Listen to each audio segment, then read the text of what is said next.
Road రావడంతో బెంగళూరు 70 నుంచి 80 కిలోమీటర్ల దూరం తగ్గుతుంది.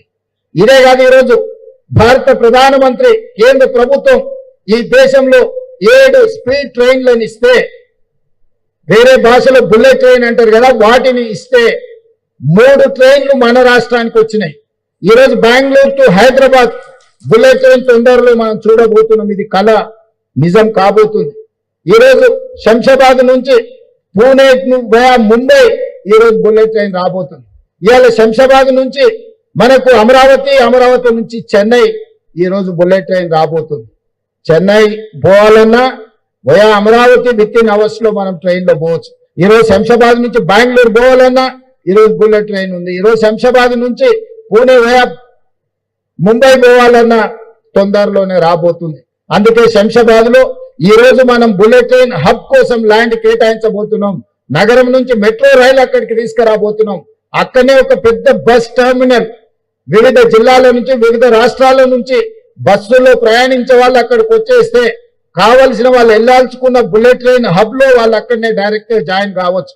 నగరంలో నుంచి ఎవరు వచ్చినా మెట్రోలో అక్కడికి వచ్చే విధంగా ఈ రోజు ఎయిర్పోర్ట్ పక్కల్లోనే తొందరలోనే పెద్ద ఎత్తున బుల్లెట్ ట్రైన్ల కోసము, మెట్రో రైలు కోసము, అదే విధంగా ఒక పెద్ద బస్ టెర్మినల్ ని ఈ రోజు ఈ ప్రాంతంలో మనం తెచ్చుకోబోతున్నాం. ఇవన్నీ కూడా మన భవిష్యత్ ప్రణాళికలు. ఈ భవిష్యత్ ప్రణాళికలు ముందుకు వెళ్ళాలి అని అంటే స్థానిక ప్రజాప్రతినిధులు సహకరించాలి. లీగల్ లిటిగేషన్స్ లేకుండా చూడాలి. అభివృద్ధి వాయిదా పడితే అంతకంత అంచనాలు పెరిగితే మనం ఏ అభివృద్ధిని కూడా అందిపుచ్చుకోలేము. మనకు అభివృద్ధికి సమస్యగా మారుతుంది. అందుకే రంగారెడ్డి జిల్లా మిత్రులందరికీ నా విజ్ఞప్తి, అద్భుతం రంగారెడ్డి జిల్లాలో జరగబోతుంది. ఇదే సిటీని నేను అటువైపు మేడ్చల్ సైడ్ అయినా కట్టొచ్చు. మా శ్రీధర్ బాబు గారు ఎప్పుడు అంటారు, మీరు ఇటు సైడే చూస్తున్నారు, మా కరీంనగర్ రోడ్డు దిక్కు నుంచి మీరేం మాకు అభివృద్ధి ఇస్తలేరని వారు అంటా ఉంటారు. లేదా అటు పటాన్చెరు ఆ పక్కకు కూడా పోయి ఉండొచ్చు. కానీ నేను రోజు ఊరికి పోయేది ఈ పక్క నుంచే కాబట్టి అభిమానంతో ఇక్కడ ఈడ మీకు కాలుష్యకారమైన ఫార్మా ఇండస్ట్రీస్ పెడతా అంటే మీ జీవితాలలో ఈ విషం, ఈ కాలుష్యం ఉండొద్దు అని ఒక అద్భుతమైన నగరాన్ని ఆలోచన చేసినాం. దాని పేరు ఫ్యూచర్ సిటీ పెట్టుకున్నాం. కొంతమంది పడనోళ్ళు నచ్చనోళ్ళు ఉంటారు, కడుపులో నొప్పినోళ్ళు కూడా ఉంటారు. ఫ్యూచర్ లేని నాయకుడు ఫ్యూచర్ సిటీ కడతాడంట అని నేను చెప్పదలుచుకున్నా. మీరు ఏడ్చుకుంటూనే ఉండరు, నేను చేసుకుంటూ పోతూనే ఉంటాను. మీ ఏడిపే, మీ ఆర్తనాదాలే కుటుంబం అంతా కూర్చొని పిడబొబ్బలు పెట్టి ఏడుస్తుంటే అధికారం పోయిందని నా చెవులకు సంగీతం వినిపించినట్టుగా ఉంటది. శంకరాభరణం సినిమా చూసినట్టు అనిపిస్తుంది నాకు వాళ్ళ ఏడుపులు వింటుంటే.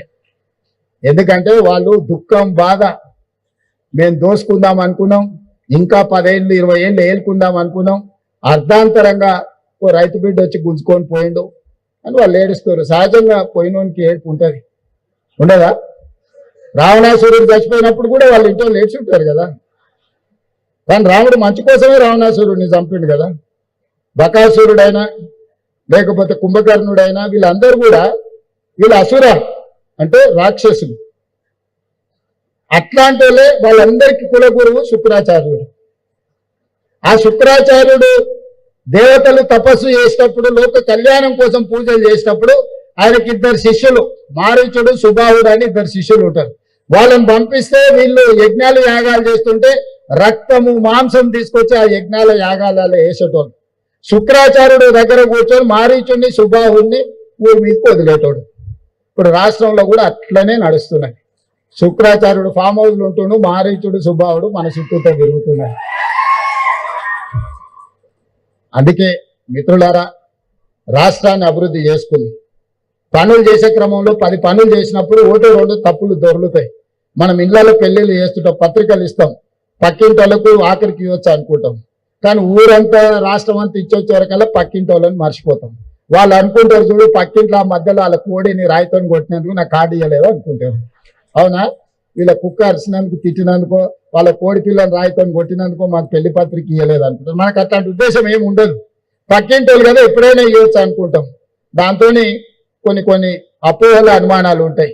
మా ప్రభుత్వం చేసినప్పుడు కూడా అది మూసీ నది పునర్నిర్మాణం కావచ్చు, లేకపోతే రీజనల్ రింగ్ రోడ్ కావచ్చు, భారత్ ఫ్యూచర్ సిటీ కావచ్చు, మెట్రో రైల్ నిర్మాణం కావచ్చు, ఏవి తీసుకున్నా ఈ పనులు వేగంగా చేయాలన్న ఆలోచనతోని ఎక్కడైనా చిన్న చిన్న తప్పిదాలు దొర్లితే అది ఉద్దేశపూర్వకంగా మీకు ఇబ్బంది కలిగించాలన్న ఆలోచన ఈ ప్రభుత్వానికి కాదు.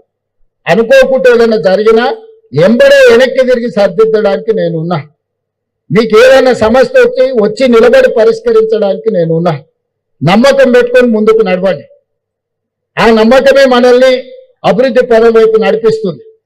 ఎప్పుడు చెడు చెప్పేటోడు ఉండనే ఉంటాడు. ఏ ఊరికైనా నువ్వు తాగుబోతాడు ఉంటాడు. అవునా? ఆ సినిమాలో ఏదో కుడి ఎడమైతే పర్వాలేదు అని పాట ఉంది కదా. ఇద్దరు రచయితలు కుడి ఎడమైతే తప్పే కాదని చర్చిస్తే అదెట్లా అని వాళ్ళు చర్చించుకుంటుంటే రాష్ట్రం రిక్షదెక్కడో చెప్పిండట. సార్ తాగుబోతున్న మాటలు మీరు వింటారా సార్? తాగి పాడిండు ఆయన. తాగినప్పుడు ఏదో మాట్లాడతాడు, దాని గురించి మనకెందుకని. ఇప్పుడు రాష్ట్రంలో మాట్లాడేటోళ్ళు కూడా గట్లాటోళ్ళే. వాళ్ళు మాట్లాడేటి వినకండి. ఆయన ఏదో రెండేసి ఏదో మాట్లాడుతుంటాడు. రెండేసి మాట్లాడే మాటలను మనంతా సీరియస్ గా తీసుకోవాల్సిన పని లేదు. మనం ఈ నగరాన్ని అద్భుతంగా